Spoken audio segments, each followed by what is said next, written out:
So, nandito kami ngayon sa Hoboken dahil nanonood kami ng fireworks ng Macy's. Yan, daming tao. Punuan. La gente también está en el cambio, ¿va? Como grosso, ¿no? Punuan. Sí la cuido, creo que la cuido bien.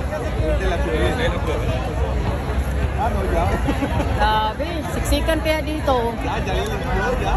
Yung iba, nakasala na ng mga higaan. Ayan o. Dami. Punuan. Hindi lang ito. Kada corner, puno. Ari ko. Sa ano lang to? Dito lang to. Doon sa unahan, marami din doon. Maraming mga nakablock na corner para manood ng Macy's sa fireworks of July 4th. Yeah. Grabe. So, ang harap nito ay ano na, New York. Yan, New York. Ano yan? New York. Hudson River to. Dito nga part sa tinayuan ko ay Hoboken, New Jersey. So, yung harap ay New York.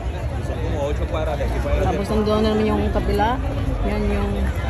Ah, pero es que los últimos pases no hemos podido como muy... Ayan.